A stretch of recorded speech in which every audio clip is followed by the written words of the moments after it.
My name is Andrew McGowan. I'm a musician and athlete who geeks out on fashion, art, and great food. I've spent time working with elite performers, repairing instruments for major symphony musicians, training for marathons, and designing wardrobes from everyone from freshman college students to big city lawyers.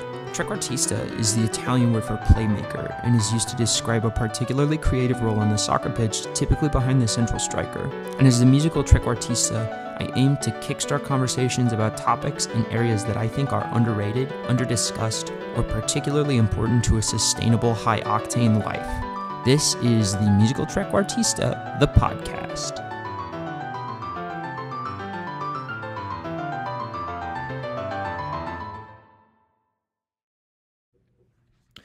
Hello everyone. I wanted to add a quick note before my interview with Quinn Mason. I wanted to apologize because it's been a tough semester with a lot of the crazy things I've had going on in my life, and I wasn't quite on my game for this one. But Quinn was very patient with me and was very generous with his time, and it was an exhilarating interview. I hope you enjoy it. Awesome. Quinn Mason. Hey, how's it going? It's going well. I have the Nice. next couple of weeks off. Just got back from DC. So What were yeah. you doing in DC? I made my conducting debut with the National Symphony Orchestra. That's incredible. What It what was all a were you conducting? I was pulling double duty on that concert. It was the world premiere of the orchestra premiered a piece of mine. It was called This Is the Rope, which is based on a children's book by Jacqueline Woodson. She narrated, and that was conducted by my friend Kyle Dixon, and that was commissioned by the Kennedy Center.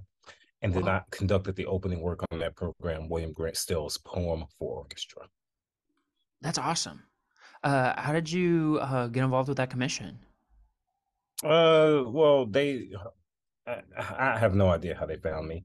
I guess they did a nationwide search for composers, and then they narrowed it down, and then they ultimately asked Jacqueline Woodson, uh, "Who would you like to set your words to music?" And they gave her music examples, and she picked me. As far as how I Whoa, ended up in that search, I don't know. It just kind that's of happened. awesome. But that's exhilarating. What was conducting that kind of an orchestra like? It was a great learning experience. They play really behind the beat. So Whoa. first time I got to rehearse them, it was where we felt each other a little bit to get Mm, used to, my style of conducting and also their style of playing. But ultimately we got along quite well. The performances were beautiful and they sang for me quite well. that's awesome. What kind of groups do you normally conduct? Oh, orchestras. Awesome. That's Yeah, sweet. I've worked with everything from professional orchestras, regional orchestras, youth orchestras.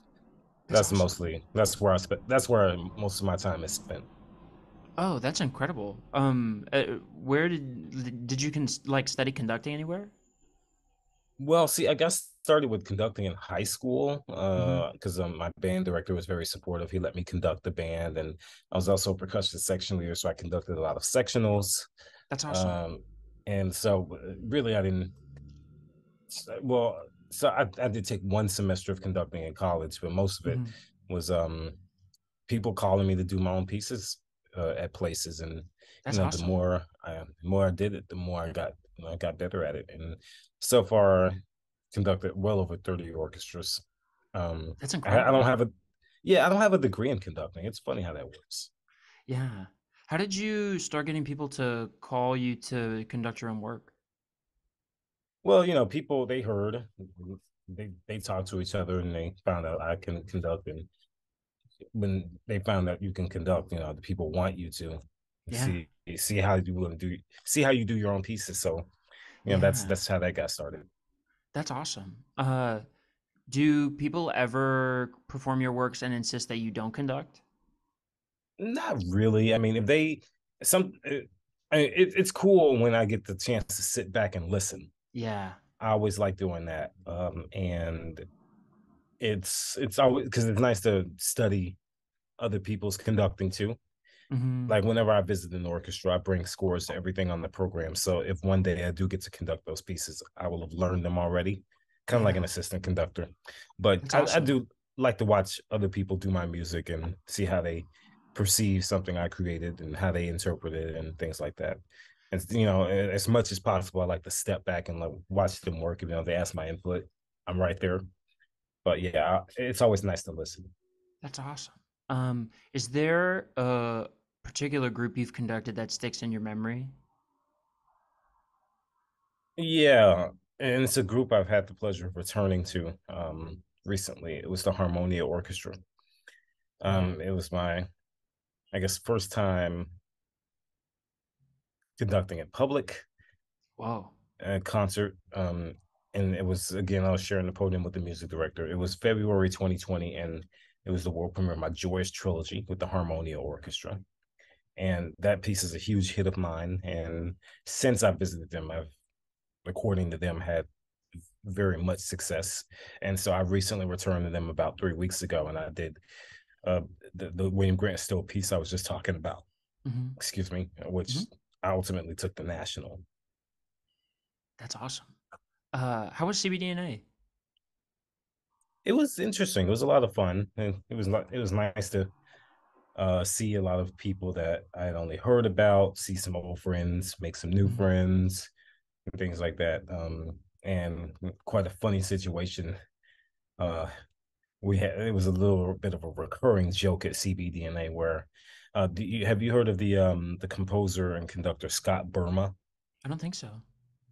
I think he teaches at Western Michigan University. But anyways, when I was riding to the campus from the Atlanta airport, he was on there.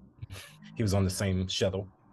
And so we struck up a conversation. We had a great talk. And then subsequently, every every 3 or so hours for the next, I think, 3 or so days at CBDNA, or 4 days, I kept seeing him. And I kept walking around. I'm like, wait a minute, it's Scott Burma again. And so I saw him at the reception after University of South Carolina, and I was like, "Look, from now on, if I see you again, we have to take a shot for every time I see you." And so for the next 2 days after that, we were counting. Okay, that's one shot. That's two shots. And then at the end, it was like, I think, 20 shots. We didn't do 20 shots of Yeah. anything. Yeah, I just kept seeing him Yeah, around. Like, that'd be a lot. yeah, we die. Like, No kidding. And so I listened to your the recording of your Fourth Symphony a couple of times, partially in preparation for this interview. But one of my friends was at the conference and just it spoke so highly of like how moving the piece was. And I was reading the program notes and I was a little bit surprised, but really kind of interested when there's the part where you mentioned that it was influenced by the music of David Maslanka, and I was wondering if you could talk about that a little bit. yeah. And as a whole, I believe my Fourth Symphony is my thank you essay or note or letter to Dr. David Maslanka, because he taught me so much. So I actually got to work with him in February of 2017. I got to Nice. study with him for about a week. This was the same year he passed. So, but it Mm-hmm. was very unexpected because he was in great health, great spirits when I met him. And before then, I didn't really know much about band music until prepping, same thing you did for this. So Mm-hmm. prepping to meet him, I listened to his Fourth Symphony, Nice. specifically a recording by Dallas Winds and Jerry Junkin. That's a very Yeah, famous recording. that's the first recording. This is a conversation I was really excited to have once I read those program notes because I've had the chance to work with David a bit too, and I think I know Symphony 4 better than I know maybe any piece of music. Yeah, it's a very, yeah, it's definitely a cornerstone in the Yeah. band literature. But I would even go as far as to argue it's as great of a symphony as a Mahler symphony or Oh, anything like that. Like without doubt. it's a Without great doubt. American symphony. I think it is. It might be one of the finest works of classical music ever written by someone from the Western Hemisphere. I would have to agree with that, because it's just like, first of all, it's about such a deep and touching subject. First of all, it speaks Mhm. highly of the piece that it still gets played to this day. It premiered in 1994, Yeah. and it still gets played to this day. Nearly 20, 30 years ago, and it premiered.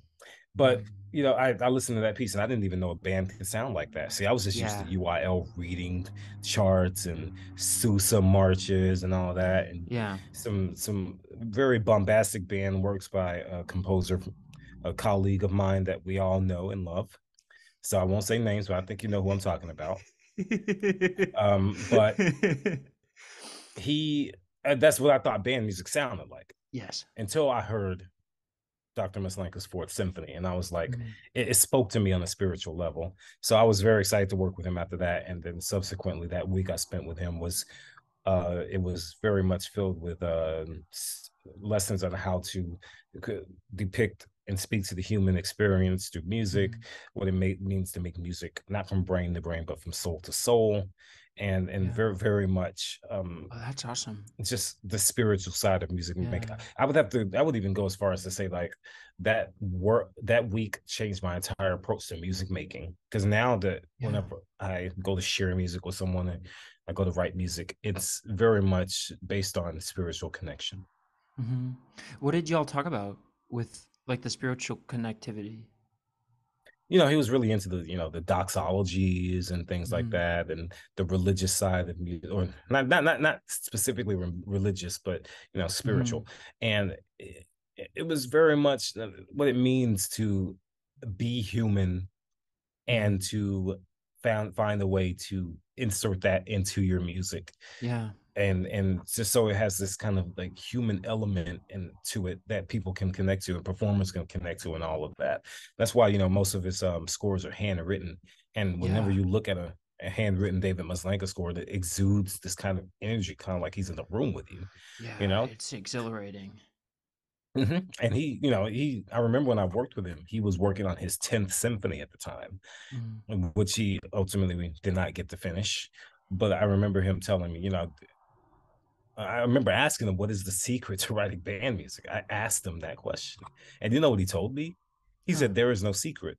He Yeah. said, I just, I insert myself into the music and let the music speaks for itself. Yeah. That right there, I think that stuck with me. That was February of 2017. I still remember it like it was Hmm. yesterday.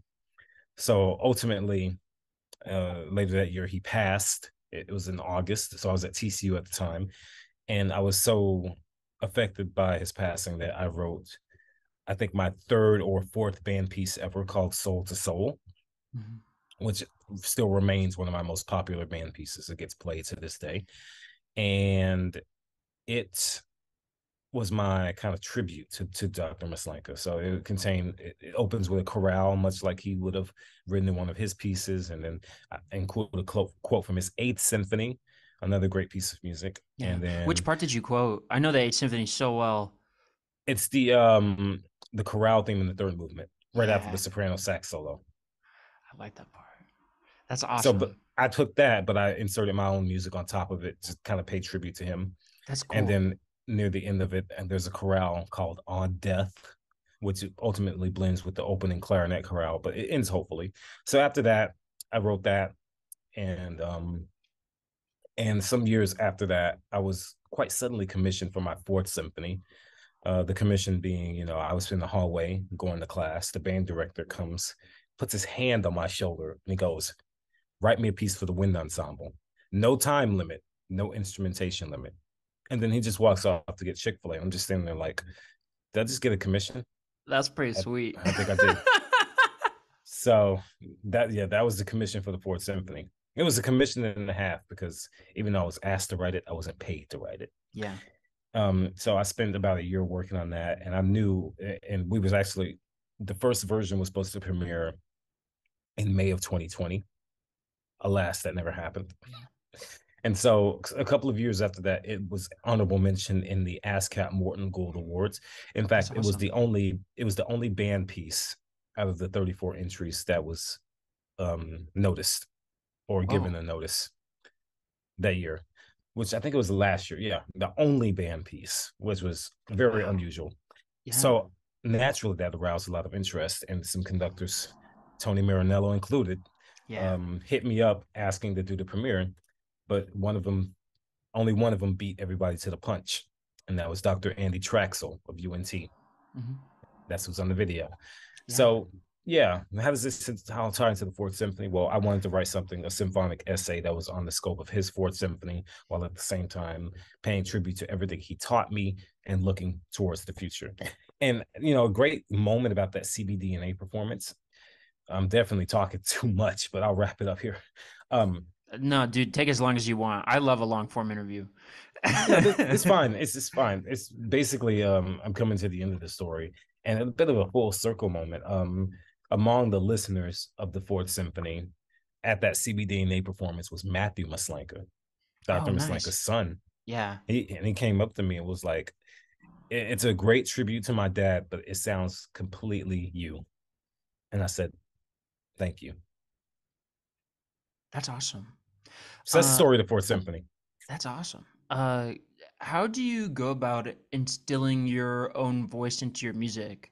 One of the things I find a lot, especially with the composers that I see here on like in school, is like a lot of people are, especially in the early stages of their career, tend to try to imitate the composers they admire, and only once they've like efficiently blended like everything into the pot can they like kind of find their own voice. What did you do to find yours? I definitely did that. I did a lot of that, imitating composers. A lot of what is called imitative composition. Hmm. So I did write a lot of pieces that sounded like my favorite composers. I even went through Yeah. a Philip Glass phase. Yeah, I Imagine did that, too. where all I wrote was arpeggios. Um, because I still listen to Philip Glass. I Yeah. think he sounds cool, and nobody can I do do it like he too. does.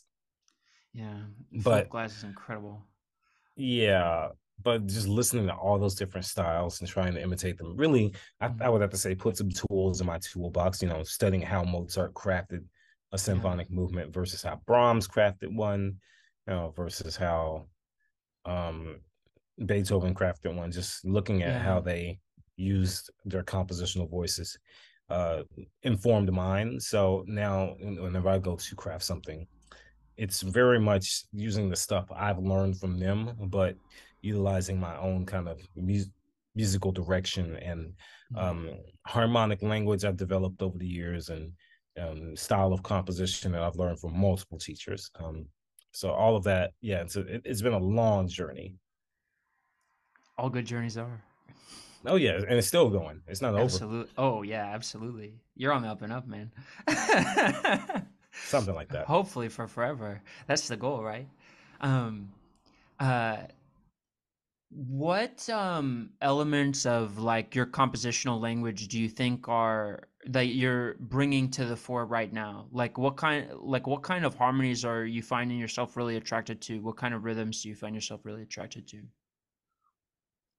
For some strange reason, I like a lot of six in my harmonies and a lot of pentatonic chords. I don't know Mhm. why that is, but it gives my music this unique, nostalgic feeling to it Yeah. that I found that like a string orchestra piece like Svidani uses a lot of that and stuff like that. And it's also in my orchestration too, and how I write for strings, where I used to use a lot of closed voicing to make kind of get the sound to be homogeneous and Yeah. blend very well. It's utilizing those, and then with rhythms, because of my background as a percussionist, a lot of my percussion writing is unique, as you've heard in the Fourth Symphony with the tam Yeah. tam battle and all of that. Yeah, that's So awesome. utilizing, yeah, it's just utilizing stuff like that stuff I picked up over the years, and stuff I'm still kind of experimenting with. All the unique musical experiences find its way into my style somehow. Style that is still I'm still trying to figure out what the definition of my style is. I don't know for sure yet.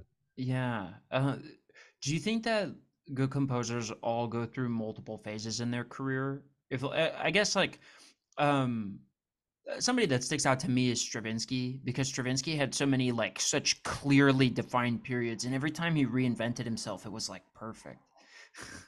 Yeah, yeah, but he still sounded like himself. That was Yeah.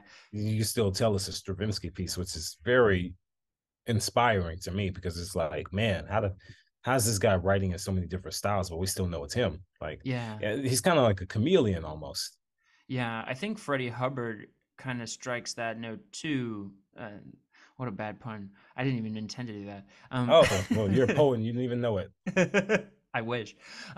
Yeah, so I'm in a jazz composition class this semester, and we had to do a report on a jazz composer of our choice, and my group chose Freddie Hubbard, and it was really interesting studying a lot of his music because very much in the same way as Stravinsky, like he kind of updates his style with the times, but it always sounds like Freddie, and there's like this smooth modal jazz that just like blossoms into something that goes through a lot more chord changes in the same mode, but like it's still this like really fluid like sound painting where it's like for a little more objectivity. I don't know if you've studied much Freddie Hubbard. His music is really interesting in that like the thing that changes the most is like the sounds he brings in. He was very unapologetic about saying like, yeah, let's have synth with a big band because why not, which is Yeah. awesome. And then one of the other things he would do is he would have like a minor seven chord, like so we'll have like G minor seven and A minor seven, and those are the only two chords that will alternate in the chart for the vast majority of it, which doesn't sound like a really interesting progression. But what's interesting is when you spell those chords vertically, you just get the G Dorian, or is it G Dorian? I think it's G Dorian mode, just Hmm. like spelled vertically. And so it just creates a vamp where like there's through constant common tone modulation because G's always there. You just have this like modal color that changes a little slightly and just tells the soloist like play whatever you want, Oh yeah, which and is really kind of interesting. I mean, yeah, you see that in Stravinsky too. Like Mm-hmm. he had a certain way of spelling chords in his orchestration that just gave the orchestra a unique sound.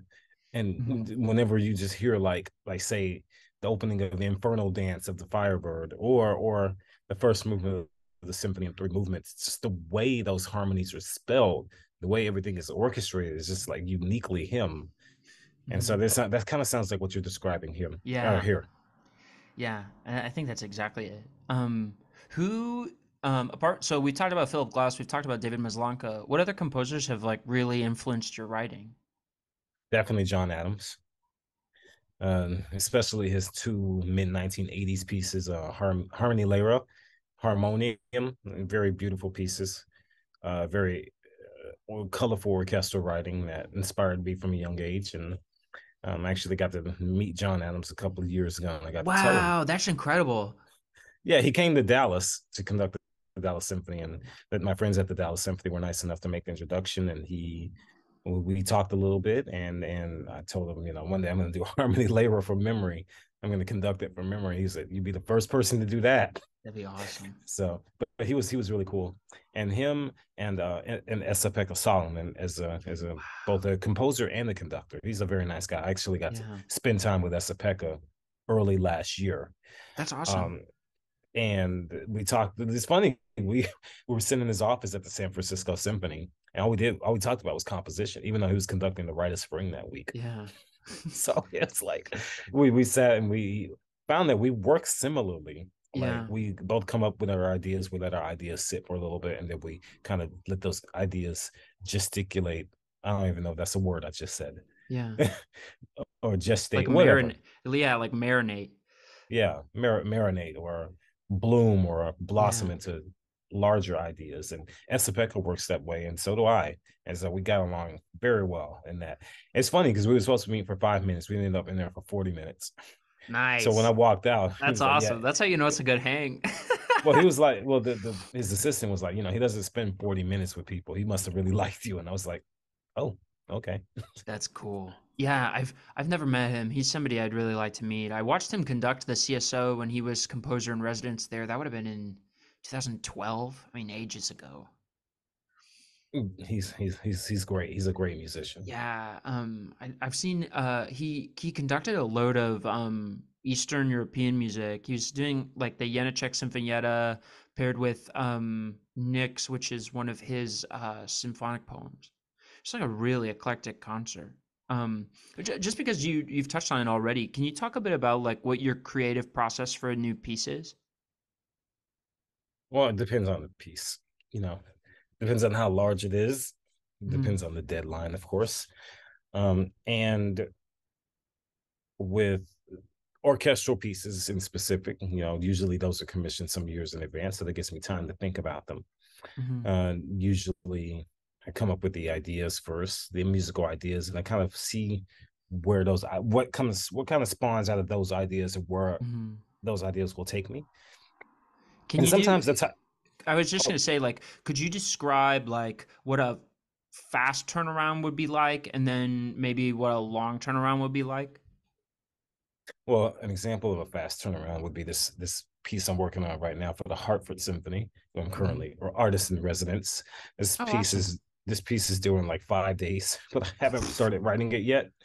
But even though I know how it's gonna go, it was literally commissioned like in like October or something like that as part of my Mm-hmm. residency. So I really have to come up with ideas really fast Mm-hmm. versus a longer turnaround of, say, this piece for the Utah Symphony, which was commissioned about 2 years ago. It's a trombone concerto. Oh, And nice. I spent several times with the soloist getting what he wants me to do. And then the Utah Symphony, getting familiar with them now that they played about, I think, four of my pieces already. Oh, that's That awesome. orchestra's familiar with me, and I'm familiar with them. And so, yeah, that's an example of an opportunity where I've had to do some research Mm-hmm. with the Utah Symphony versus the Hartford Symphony, which I've known them for now several months, and I recently conducted them, and they performed my music before.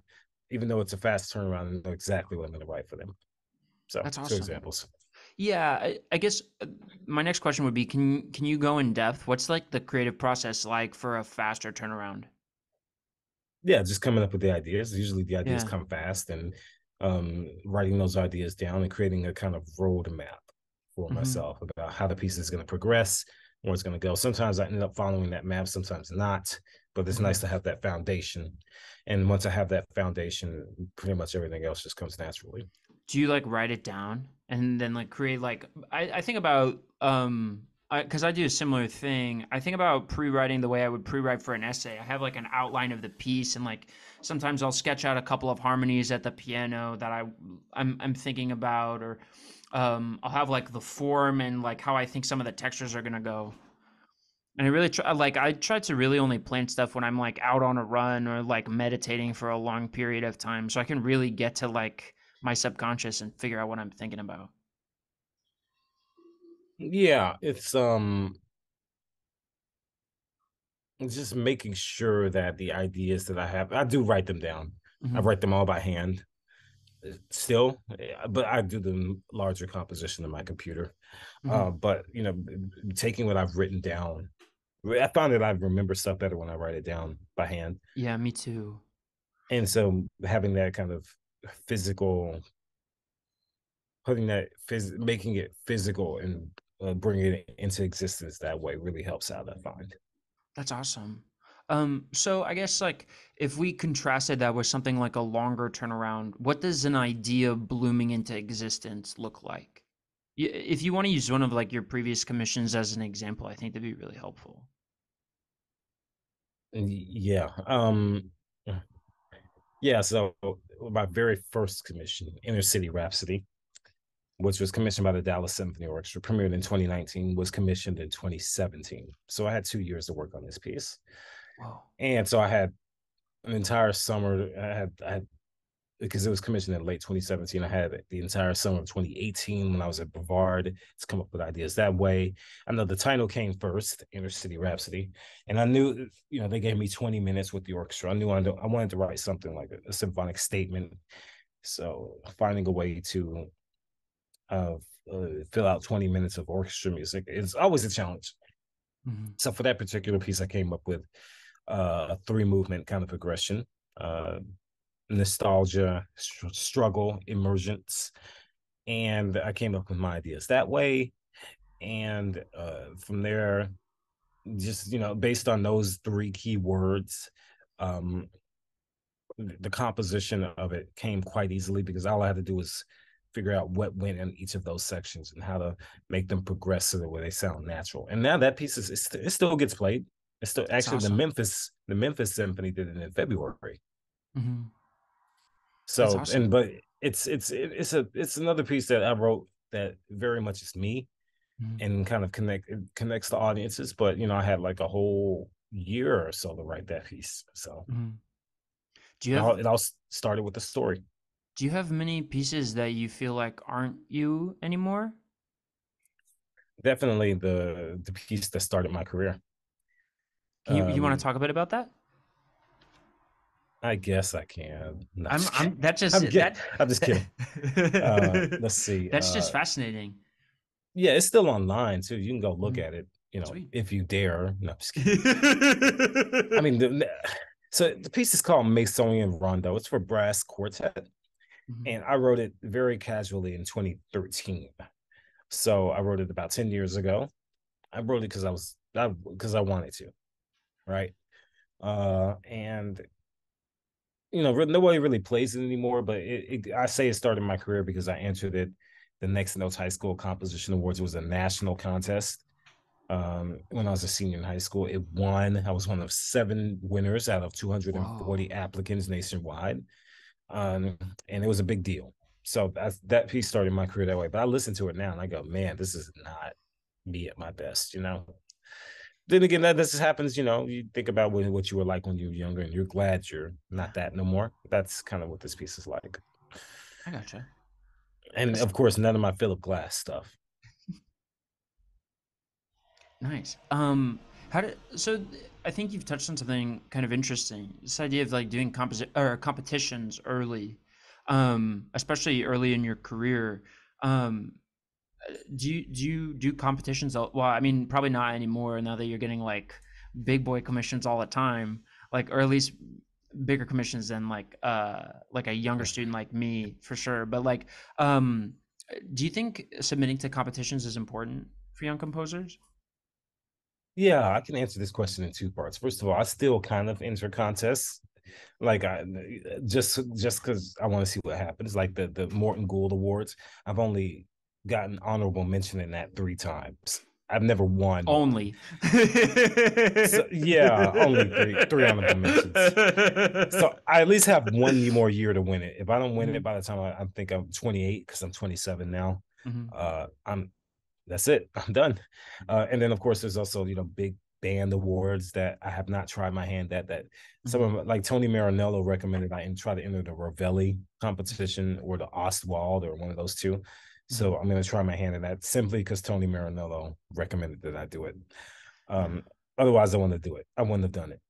But like that, and then I think for the adventurous student, one who really wants to make their voice known to the world and know what it's like to kind of enter a contest. It's always worth a shot.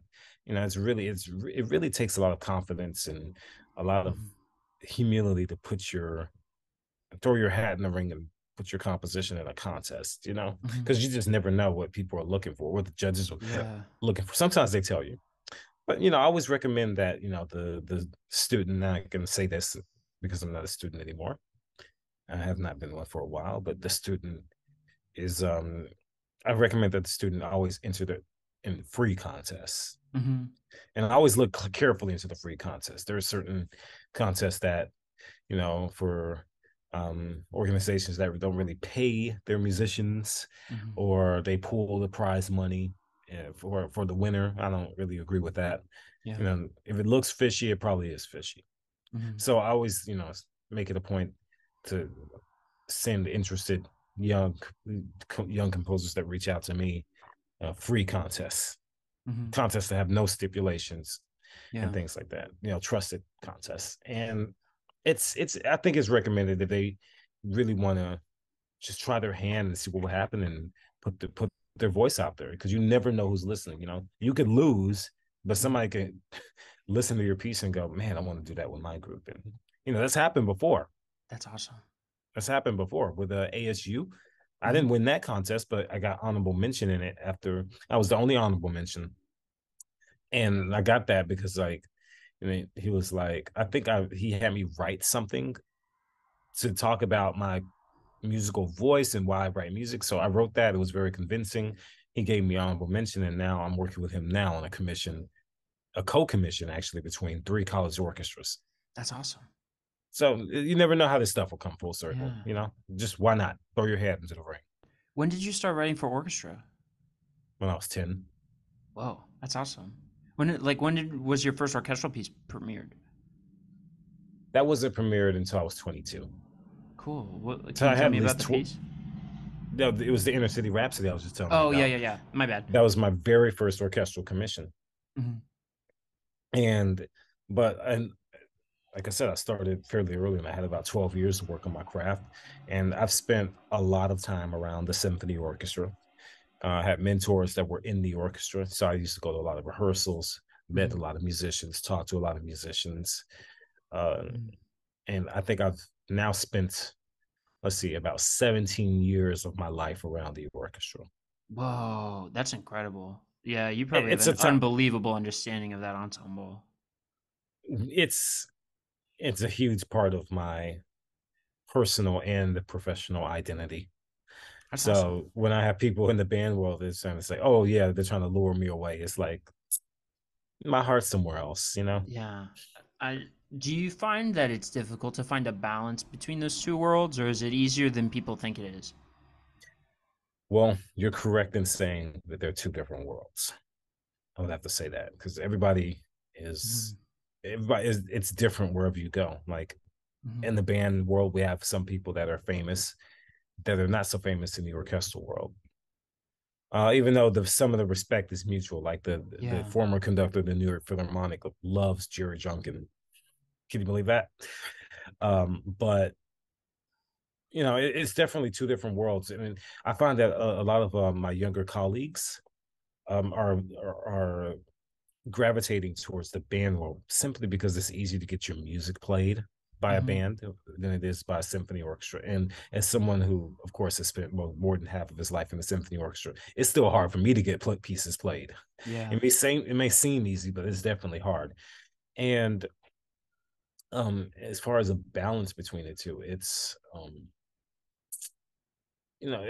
each world has its own different, we have their own different key figures and key Mhm. people and all of that. So having been in both worlds, I've worked with people at the top of both worlds, and I can say that they're just all chill people. Yeah. you know I've worked with Jerry Junkin about 3 times. Yeah, he's I, incredible. I he's incredible. He's a funny guy. He's really Yeah. down to earth for somebody who's like the king of band. Whereas I've worked with many top maestros in the symphony orchestra realm. Esapeka, Mhm. Terry Fisher of the Utah Symphony, people like Tito Munoz. Great people. Yeah. They're all just super chill. Wynton Marsalis, super chill. Um, so while there is a big difference in both worlds, I would have to say it's still, they're still musicians at the end of the day, and they're still people, and they're still cool people, and there's also not so cool people. From if we could get a little more granular to how the ensembles handle differently when you're like scoring for them on the page, what do you find the biggest differences? There's a lot of color in wind instruments. I found that Mhm. when I'm writing band music, and for some strange reason, whenever I write for the band, I tend to treat it like an orchestra in the sense of I'm thinking about how it sounds orchestrally. So, when people hear my Fourth Symphony, some people says they have told me it doesn't sound like band music Mhm. because usually I was thinking of the orchestra when I was writing that, Yeah. and that was only my what seventh or sixth piece for band. Like I don't write for the Wow. band much. Nice. Yeah, But it sounds like you made them count. yeah, I did a little bit of studying and a little bit of research and just kept building knowledge, Yeah. but like uh it's a lot of my symphony orchestra colleagues don't really mess with the band because they look down on it, and I don't understand Yeah. that because like the band is or the wind ensemble, I prefer to call it wind ensemble, really, Mhm. is capable of some beautiful stuff. Like I said, Yeah. that Fourth Symphony of David Maslenka is as great as a Mahler symphony, I would have to Mhm. say. And just because there's so much color in it, it's exciting to listen to, and it's soul touching, you know. Yeah. And just like I ain't gonna say who, I've been doing really good at not naming that. Well, actually, no, I'm lying. I've been name dropping like crazy, but I'm not gonna name drop here. There's this one colleague, yeah, colleague in the band world that said that strings don't make them don't touch them emotionally, and to Mhm. each their own. I Yeah, don't understand that statement at all. This person yeah, also really doesn't like the Hindemith Symphony in B flat for some reason. Like this yeah. symphony in B flat slapped your mother in the mouth like that much. Wow. Um, I like the symphony in B flat. I think it's really interesting. it's a And cool like, piece. It's well yeah, constructed. It's well written, but yeah, for some strange reason, this person just hates it. yeah. Whatever. I think it's a But really interesting early experiment of like, what is a wind ensemble capable of? In as much as like, I think there's a lot of artistic merit to a piece like Ligature Posy, where like there's so many wild ideas and really interesting colors and effects because of like how much Granger insisted on like trying to capture some musical ideas literally rather than like close up approximations. yeah. You're absolutely right. But and that's all like early experiments with the wind band, Yeah. and to see how far it's Hmm. evolved from those pieces, Yes. and it also strikes me that the wind ensemble is still a fairly new medium. Like it was only Yeah. founded in the early 1950s as a concert ensemble, by Hmm. Frederick Fennell. We had the Eastman Wind Yeah. Ensemble, and what Fennell did with that, commissioning, try to play a little bit of catch up by commissioning composers for the repertoire. But we're Hmm. still doing that, so like it does interest. I guess like I said, my heart is with the orchestra, but we Hmm. can do some things better. Like every time I go to a band concert, usually all the composers on the program are living. Yeah. Not so much with the orchestra. Yeah. Yeah, I wonder how much of that is that this is something I talk about with one of my professors a lot. We talk about the reality of how a lot of orchestral donors want to hear a very particular kind of composer on a concert or a very particular kind of music on a concert, and how there's kind of been this stray of a lot of modern composers, definitely not all, away from something that a less musically literate audience can really understand efficiently. And Mm-hmm. if I'm personally of the opinion that if there are so many emotional blocks in your music that it's difficult for an audience to understand, it's going to be really difficult to get plays. You're absolutely right. Like, name the last time you heard Pierre Boulez in concert, Yeah. or the Anton Weber in five pieces. They're really, really cool, well constructed pieces of music. I think the Webern Mhm. has some beautiful moments in it, but it Yeah. just doesn't get played because it's just like it's tough to listen to, even though it's 4 Yeah. minutes long Yeah. in total. Like the whole Yeah. piece, all five pieces are 4 minutes long, but that 4 minutes would be like 30 minutes to some people. And you have Yeah. to tread carefully because it's like, people see the word Schoenberg, they get scared. Even Yeah. though like Girl Leader is such a it's in the late romantic style, transfigured Yeah. night, all of that, but they see Schoenberg. Oh man, don't let them see that. Yeah, absolutely. I had a piece I was thinking of. I think Threnody for the Victims of Hiroshima is a really interesting one, even though I think make a really good case as to why that should be on a program a lot more because of the emotional weight of it. But at the same point, I think you could probably also make the case that it should be more sparing for that same reason. It's such a heavy piece of music. Yeah, you definitely have to program that in special cases, like on a Mhm. one-off concert, on a Mhm. special occasion, like a themed concert or something Yeah. like. With pieces like that, you really have to be careful where you program it and how you program it so that it fits into, you know, it fits into the mold and really doesn't. It piques the audience's interest rather than drives them away.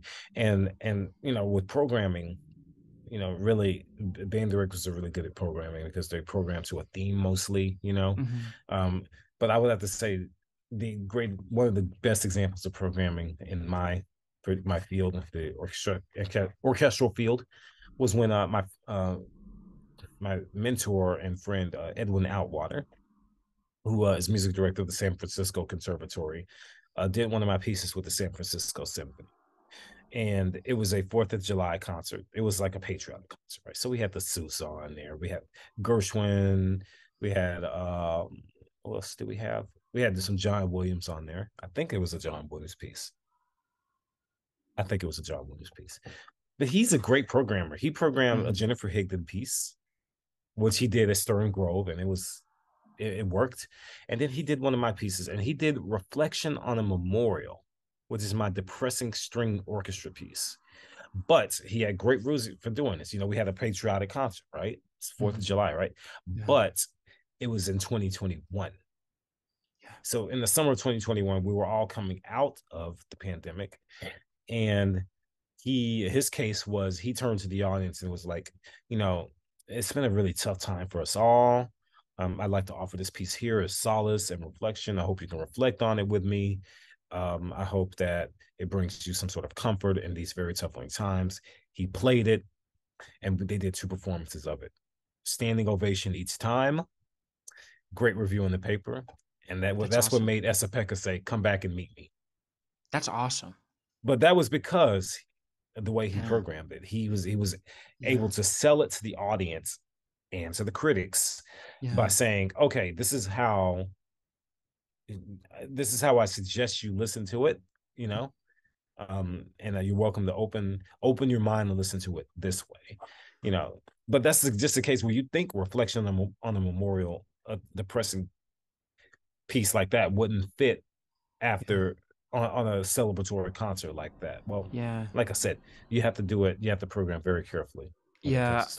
I think programming can change the game for a piece. I think in the fall of this year, I was giving my tuba recital, and are you familiar with a composer named Jacob ter Veldhuis? He's an avant-garde electroacoustic composer from the Netherlands.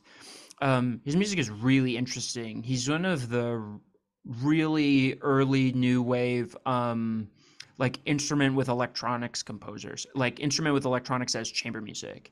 And he writes a ton of saxophone rep, and his music is really cool. It's honestly pretty accessible. It's really influenced by hip hop.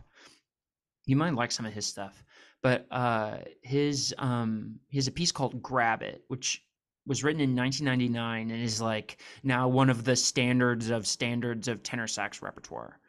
And it's for tenor sax and electronics. And but it's been transcribed for everything because it's awesome. And it samples all of these interviews from the documentary Scared Straight about like so he's sampling all these interviews with these prisoners, and the piece is about how you could lose control of your life, so grab it by the scruff of the neck, which is a really interesting theme. But the piece is all over the place. It's relentless. It's deep. It talks about death and destruction and losing control of your life. It's really heavy, and the piece is 9 or 10 minutes. And so I needed a bit of a chop break after it.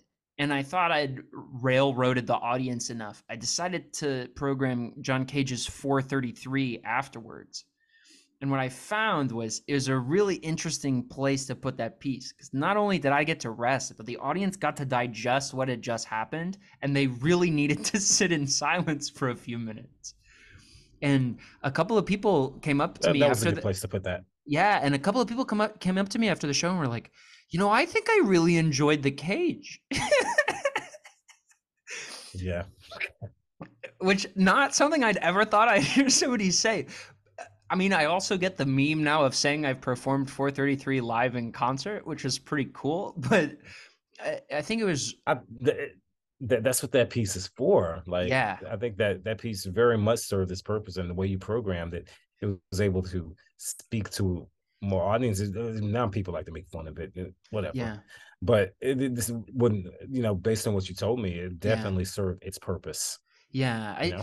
I think 433 is a really interesting piece of music because philosophically, because even though I could understand why some people would get pretty short with it, and I definitely did at some portion of my life because I didn't define music in that way, I think trying to draw the idea towards is the music the sound of the space or the experience that you had in the concert or the thoughts you had during the piece of music, which I think is a really interesting like way to turn it on its head a little bit and like exactly what John Cage would have wanted. Yeah, it's for that reason that your performance of that piece served its purpose. Mm-hmm. I think so. Yeah, and I've started to really think about like earning the difficult portions of music. If that make I don't know if that makes sense, but a piece that comes to mind is Ecstatic Waters, um, which I think is exhilarating and one of the really underrated works for band. I don't know if that's a piece you know. Who wrote that? Stephen Bryant. No, I don't know that piece. You should check it out. Ecstatic Waters is awesome. There's a really awesome recording by the Marine Band online. It's for band and electronics. And one of them, I think it's movement 4, actually has like a 12-tone row as the primary melody for most of it. But it doesn't really sound like it. And so the way I've always kind of thought about it, I've also like had the pleasure to work as an ensemble with Stephen Bryan on that piece. It was actually when my first year with Dr. Marinello, my last year at Illinois State. The first artist he brought in was Stephen Bryan, and it was exhilarating.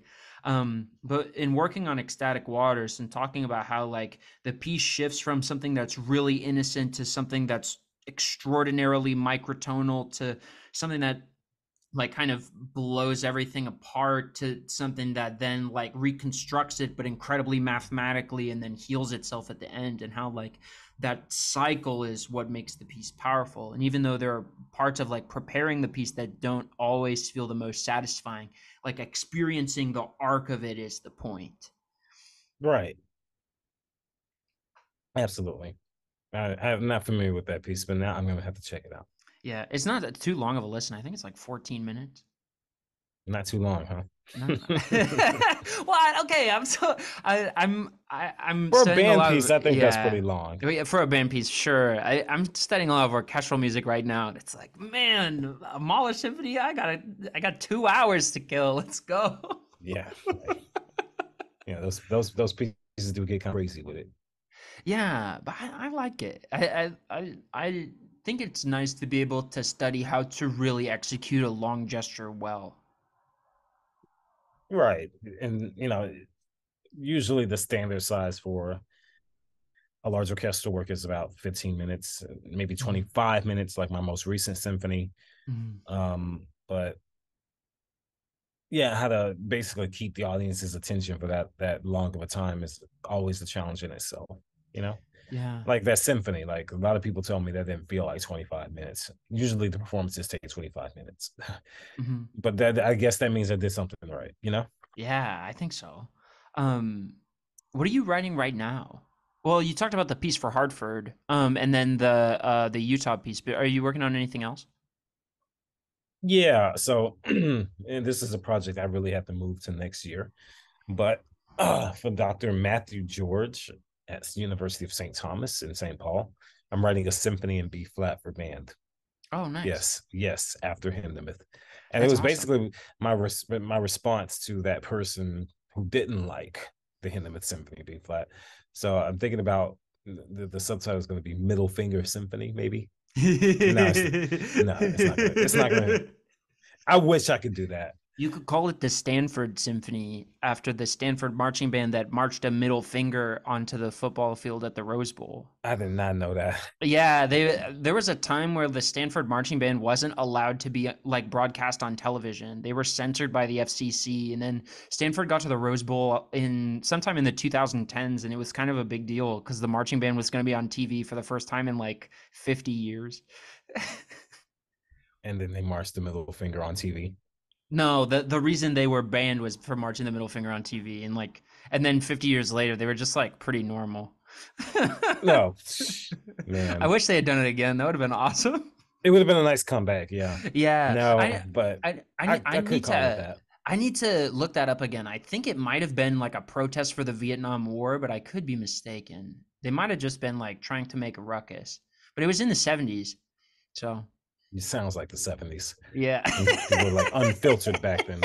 But yeah, that symphony is like my response to that person, and while it's not going to be explicitly in Hindemith's style, it's definitely going to follow the three movement form, and I'm going to look into how he constructs things and things like that. And it's going to be, I think, yeah, my second symphony for band, but it's just going to be called Symphony in B flat. Cool. Do you invest a lot of, um, or maybe that's a bad way to say it. Do you try to write a lot of your music with that kind of, maybe not connotation, but like your response to things that are going on in the world? Sometimes, sometimes not. A lot of my music Mhm. is more inward looking about stuff I like to think deeply about and Mhm. Yeah, the stuff Fourth I've Symphony is about space. I loved it. yeah, that's something I've been like curious about since I was like little. So that Yeah, I knew I was gonna write about it at some point. that's So I cool. did.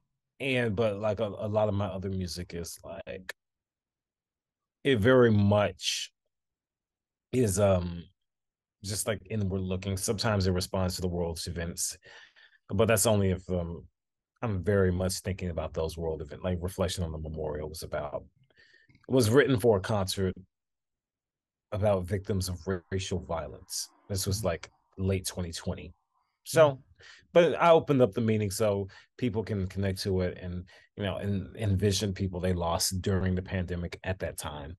sure. And that's why that pieces have a lot of performances because it's people can people connected to it quite a lot. But yeah, most of my music is very much just about stuff I like to think deeply about. That's awesome. How did you build your career as a composer? You've talked a lot about like seemingly like knowing some of the right people at some of the right times and the importance of entering competitions. But if you were going to give like more of a story arc to your composition development, what would you talk about? Yeah, it was the results of starting early, meeting people, establishing those connections early, so that as Mhm. I got older, um, those people kept up with me, saw the work I was doing, and gave me opportunities. And those opportunities led to more opportunities. I met more people, and I'm now meeting people at the top of the profession, learning how they do things. Mhm. So learning how they approach it, and then, of course, using where I am now to help people that are now coming after me, the newer generation, Yeah. which is so weird to think about because at some point I was that newer generation, and now as I'm getting older, as I approach 30, you know, there are a lot of my younger colleagues who are see me as kind of an inspiration. I find that's kind of weird, but I guess Yeah. so. It's they look up to me. It's like what, but So it's like it's weird. It's weird, mhm. but it's a kind of a responsibility I have. And I don't really, I'm nobody. Like I'm still kind of working my way up. So when people come up to me and ask for pictures, I'm kind of like, you want a Yeah. picture of me? Yeah. I find it weird. Um, Maybe that's just me. I don't know, No, but I totally understand what you mean. I had like my first encounter like that at Midwest this year. I was in line chatting. It was at Starbucks, and I was just chatting to somebody, and they're like, "Wait, you're that guy from Instagram?" And I was like, "What?" which guy? Yeah, there's a lot of those. Yeah. Yeah, it was really funky.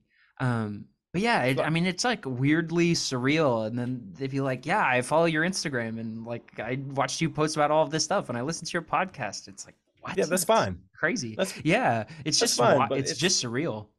it is a bit surreal because it's like out of all the people, some of the some people like to think of themselves as celebrities. Some of them have Yeah. actually created brands off of their composition, which is Mhm. that's impressive. Merch and stuff like that. And more power to you, I guess. I don't know. Mhm. But yeah, I'll never get used to that whole I just like to be left alone, to be honest. I just yeah, I'm just thank goodness, like I'm not like whenever I go to the Midwest clinic, right? Mhm. I'm not band famous like John Mackey or some of my other colleagues. So I can walk around and nobody will bother me. And I'm just like, yes. I can go over to the Murphy booth and I can talk with who do I like to talk with Aaron Perrine over there. Mhm. Really cool dude. Yeah. Instead of, like John Mackey can't even walk 2 feet. People are asking for pictures. Yeah. He can't even go to the bathroom and sit down and Yeah, somebody follow him in. yeah, somebody will follow him in and try to videotape him like taking a dump or something. Yeah, I ran into him on the escalator this year, and I told him I liked his shoes, and then asked him what he was looking forward to at the conference, and he said, "I'm looking forward to eating my vegan burrito where no one can watch me." Yeah. Hmm. Yeah, when you're on that level, I can't imagine. I wouldn't. He well, John Mackey, he seems to like revel in it. I mean, you seen that Gucci. Yeah, yeah, he somebody said likes. his somebody said his Gucci was fake. I don't know. I don't know. I don't care enough about Gucci to know about stuff like that. I like going to Midwest to like chat with all of the composers I only get to see like once or twice a year. Yeah, it's a nice meeting spot where everybody convenes and you get to see each other and be like, oh, what have you been up to? I haven't seen you in a while. Maybe Yeah, you'll see them like doing stuff on Facebook or something like that, but yeah. there's nothing like talking to them in real life. Yeah, honestly, I don't try to be on social, or I try to not be on social media very much. That's how I should say that. Because it's just like, I feel like it sucks time out of my life. It does, yeah. I hardly post on there and I hardly add up friends. But I use it for career stuff. I mean, if you've Yeah, ever seen like my Instagram, it's just people I meet, places I go, stuff like that. And that's yeah, mostly for people that want to keep up with me. And then my Facebook is for most of my old teachers and friends from yeah, high school and things like that. They want to keep up with me yeah. along with other people that I meet along the way. Hmm. But it's mostly career stuff. Like my personal life ain't on there. Nobody's gonna know nothing about my personal life unless you know me in real life. Yeah, Um, then you know everything. yeah, But it's yeah, social media, it can be a good thing and it can be a bad thing, especially for musicians. But I think it's a really good thing for musicians because we get to see what each other are doing. yeah. We hardly get to see that. Hmm.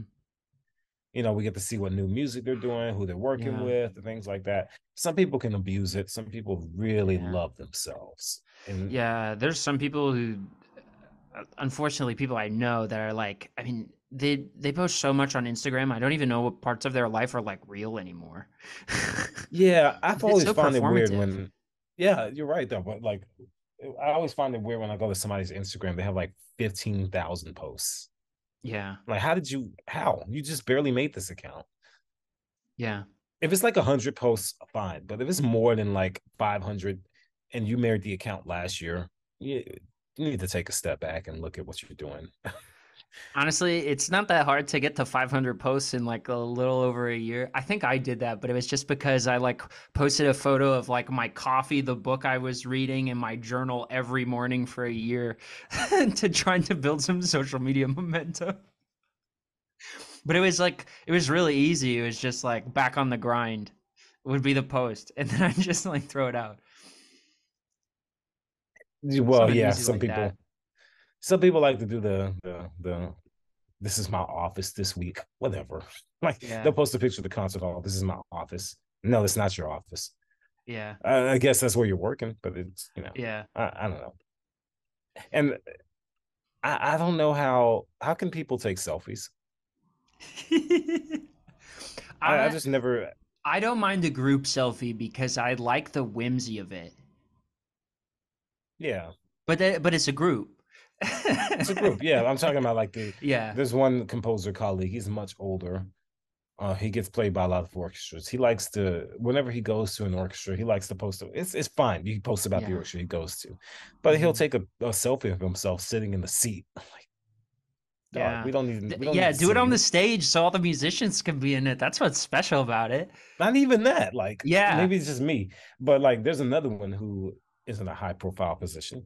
He likes to before concerts. He likes to do like you ever seen somebody do like a selfie video of themselves 360? Yeah. He likes to do that while people are like getting settled in their seats and things like that without their permission. And you'll see the That's wild. occasional person on the video going, "What is he doing?" Like Yeah, that's wild. Yeah, I'm it's not like, dude, I'm you put notes on pages. Stop. yeah. Yeah, it's the thing that strikes me is like I enjoy a photo when it's helping encapsulate the joy I was able to experience in collaborating or just spending time with that group or with that person. And or Yeah. especially if it's like a friend I haven't seen in a long time. I mean, that's what's valuable. And like this, I mean, to go full circle back to what we started with, the human connection of the musical experience. Actually, this might be a really interesting way to ask this question. And I hadn't planned to ask this today.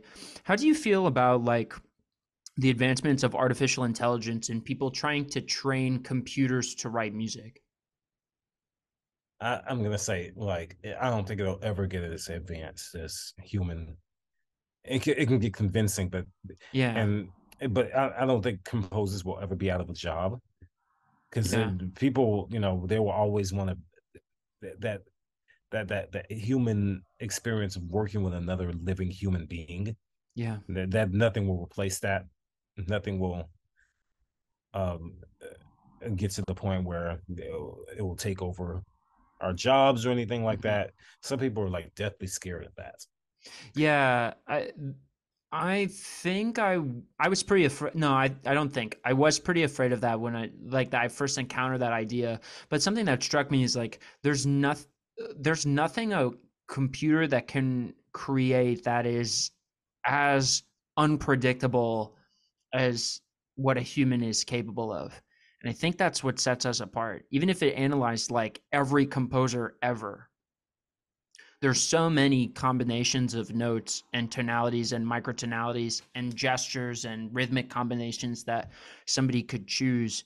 And especially once you consider that, like, I mean, yes, a computer could do the amount of study that somebody does in several composition degrees in a matter of minutes. They don't have all of the human experiences that that person goes through, the highs and the lows that are compressed and formulated into the art that those people make. And I think a lot, especially post COVID, there's a lot of desire to work with other people because we were kept inside for so long. That's true. That's true. And like I said, just like there won't be any AI conductors. Mm-hmm. People are always going to want another human being to lead them. It's just like it's just not going to work. Like I said, because or like you were just saying, that experience of working with someone who's actually living and breathing Mm-hmm. and made of meat, just like you are, nothing's going to replace that, not even AI.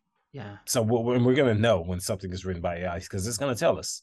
Yeah. And while it's a fascinating concept, while it's a fascinating novelty, um, yeah, it's not gonna. I'm not too afraid that we're gonna be replaced by it. Yeah. Is there a kind of piece that you haven't written yet in your career that you would like to write one day?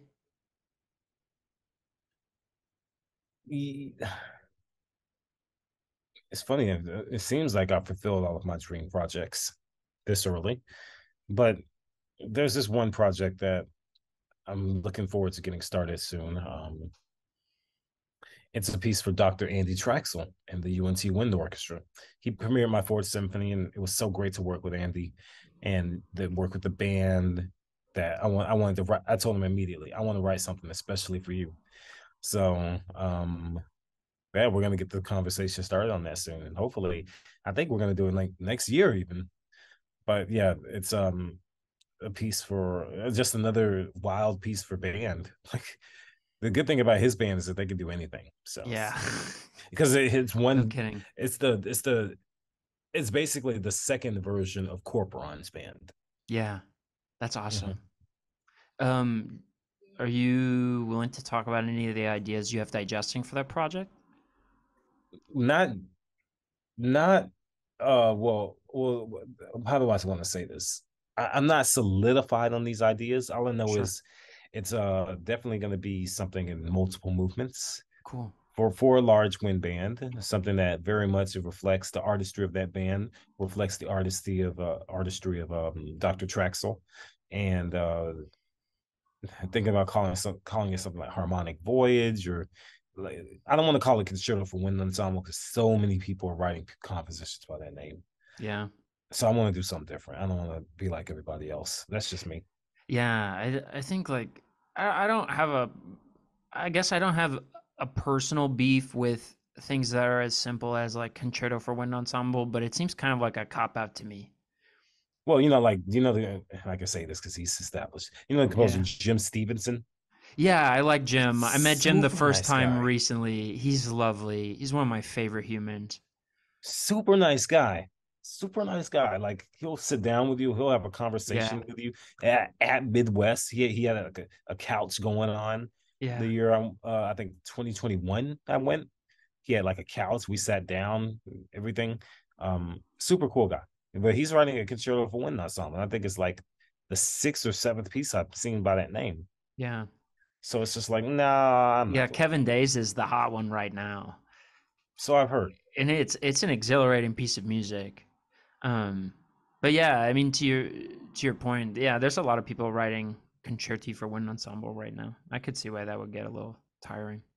Well, I can't even talk because I'm writing symphony for band and all this. I So mean, yeah, that's I'm cool though.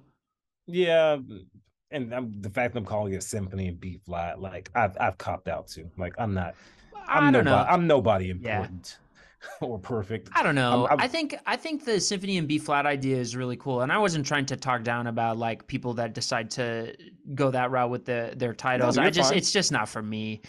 Um, like I'm working on a euphonium concerto right now, and the title is "Eyes Always Watching," and the I was trying to play on like, is it about the audience watching the performer, or the performer watching the audience, or the performer feeling like everyone, regardless of who's in the audience, is always watching them? Or are they always watching everybody else that's playing euphonium and trying to do something different?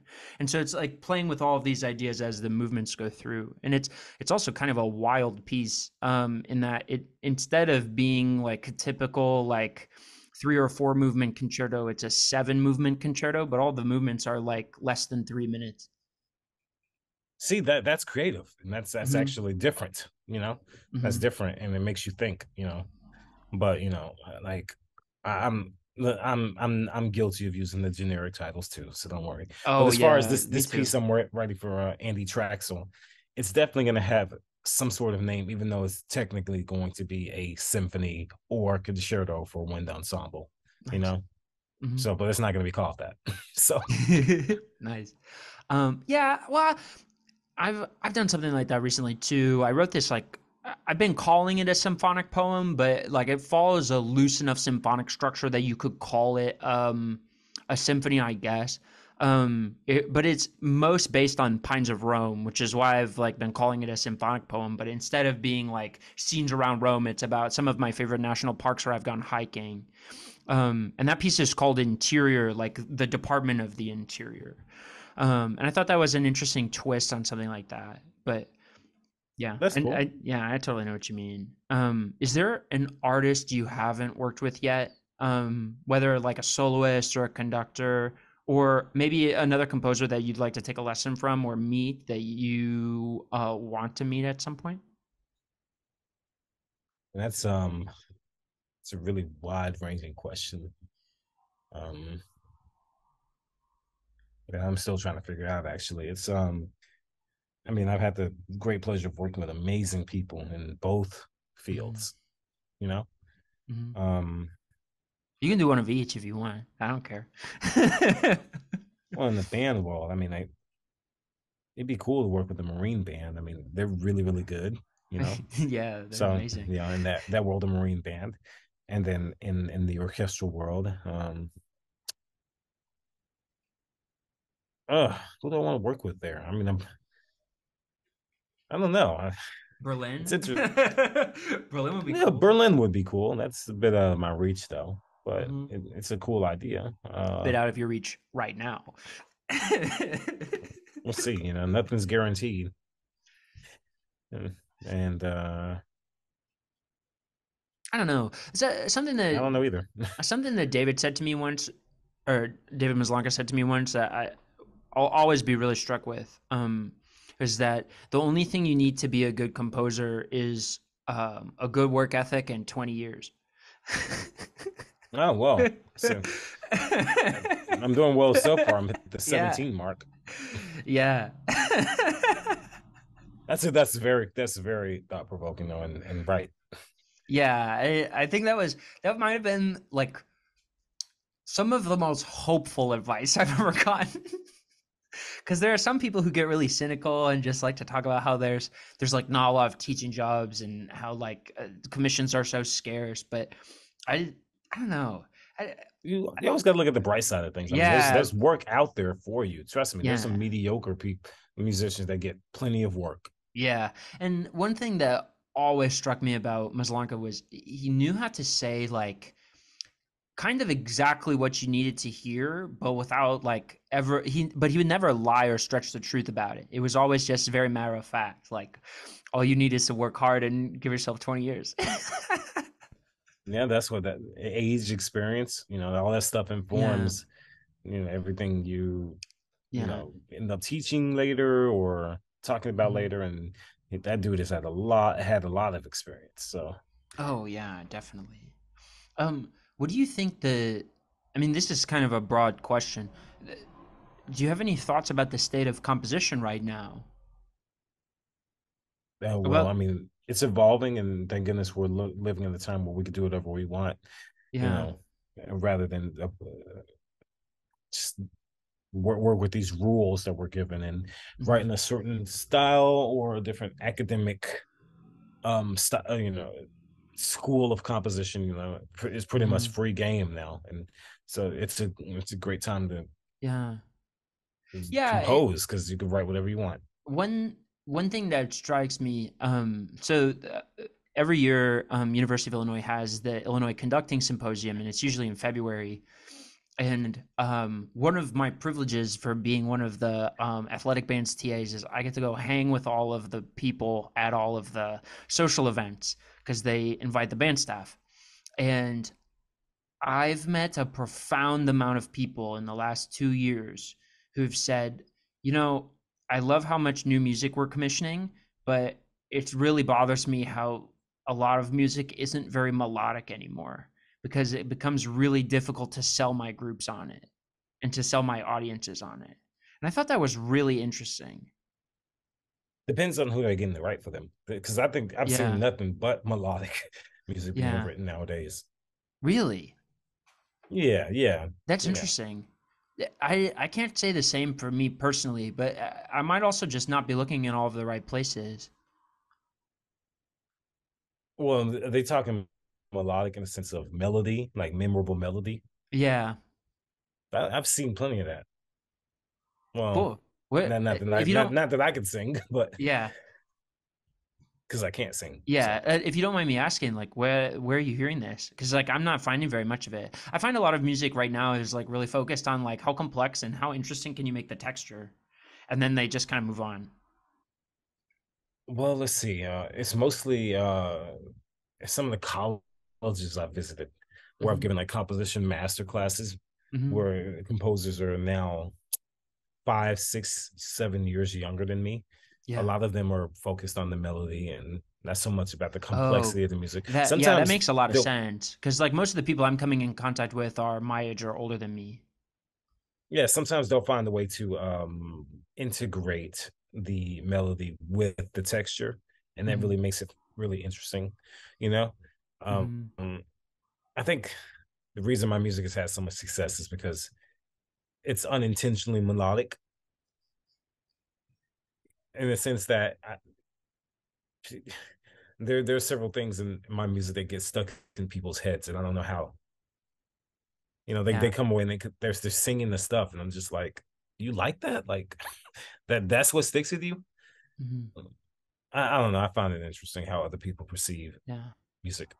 I think, yeah, I do too. I think there's something very specific about having a compositional voice that is really unique.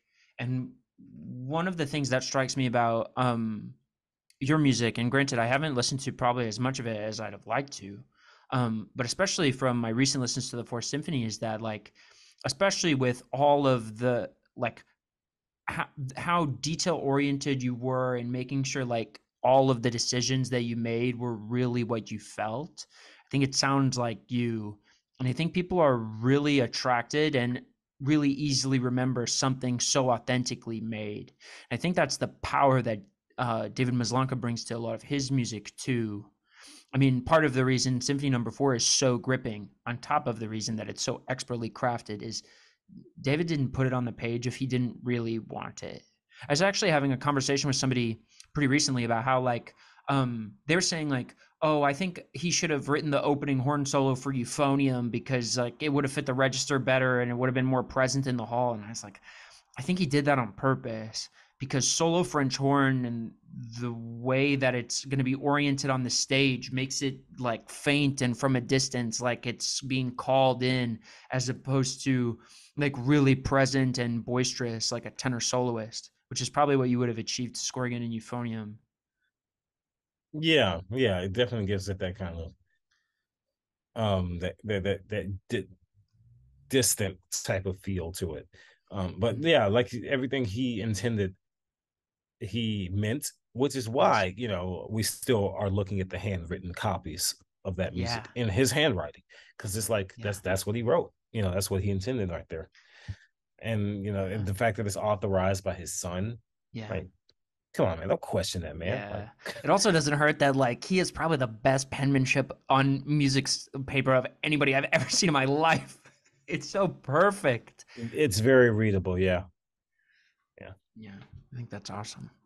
Um, if there was a young composer listening to this interview, what advice would you give them, especially if they were particularly new to composition? Um, uh, well, yeah, yeah. That it's advice that I wish I had been given when I was younger, and it's definitely write a lot, work on your craft as much as you can, write for your friends, if you have friends, find colleagues that you would like to write for, because you only get better by listening to what you wrote, Mm-hmm. by played by real people. And nobody can be but yourself, so be as authentic as you can in your music, because musicians can sense when you're faking. Yeah. They can sense when you're BSing them, and you don't want to do that. Mm-hmm. And you don't want that to your audience too. Your audience, you want to be able to connect to your audience so that they like what they want to hear, or like what they're hearing and want to hear it again. Mm-hmm. And yeah, just that. That's awesome. Actually, this is something I thought of just now. How much of your music, and like especially in the early portion of your career, how much of your music did you just give to people? Like, did you just give away? Not much. No, most of that stuff I just kind of worked on, and it now sits on a hard drive, and it still sits Mm-hmm. on a hard drive. I Mm-hmm. just wrote for myself.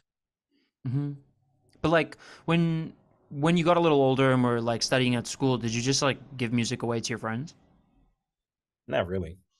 Whoa. Not really. I just wrote, and sometimes I'm like, oh, if the opportunity arose for a concert presentation, I'm like, hey, will you do this? And I did a lot of TCU, where I Mm-hmm. wrote a violin concerto for one of the artist diploma students, That's who awesome. now plays Irish music for a living. Imagine that. That's Had I rad. known that back then, I probably wouldn't have interested. But anyways, he I said, I came up to him after his recitals. I want to write a violin concerto for you. And he said, okay. And then I did it. And then we played it about 3 times and recorded it.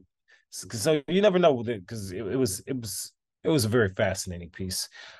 Um, yeah, but I mostly wrote, and whatever happened happens. So, and like throughout high school, like it really wasn't any opportunities for my music to get played besides by the Mhm. band, but we're always working on other stuff that I just wrote for myself. Yeah. I guess yeah, cool. Yeah, I think that's an experience a lot of people have. One of the ones I've been having pretty recently, like um I didn't take a break from composition, but I took a break from school for a while and then coming back. It's been really interesting having all of these pieces on the hard drive that are pieces I'm pretty proud of and have been performed at least once, and um hearing people say like, "Oh, I'm looking for a piece for my recital," and saying like, "Oh, I think I might have something that might work for you." um and then just trying to give it away, especially like solo stuff, because like I mean it's pretty easy, especially right now, but Yeah, you can, as long as you might find that you have stuff already there, mhm. and Yeah. that's really cool. Mhm. Awesome. Well, thanks so much for sitting for the interview, dude. This was rad. This was fun. Yeah. Thanks for being an easy interviewer. Oh, thanks. Um, uh, if do you want to drop your social medias? Like, you don't have to if you don't want to. I just like to ask. Sure, I can. I mean, I got my website, masonianmusic.com. Uh, and then my Instagram, where I post most of my career stuff, is Quinn Mason Composer, at Quinn Mason Composer. Awesome. So yeah, and there are no shirtless pics on there. It's just career stuff. You don't thirst trap your audience? Absolutely not. Like some Look, trombonist I might know. I don't know who you're talking about. That's but okay. Yeah, I don't want to know. But it's like, I'm not really marketable. So all I have is my musical talent. So that's all you're gonna find on there. Awesome. Well, thanks so much. Absolutely. We hope you've enjoyed this episode of The Musical Trick Artista, the podcast. You can find us online at mcgowanmusic.com or listen on your favorite podcast platform. You can also visit us at Andrew McGowan on YouTube or Music McGowan on Instagram.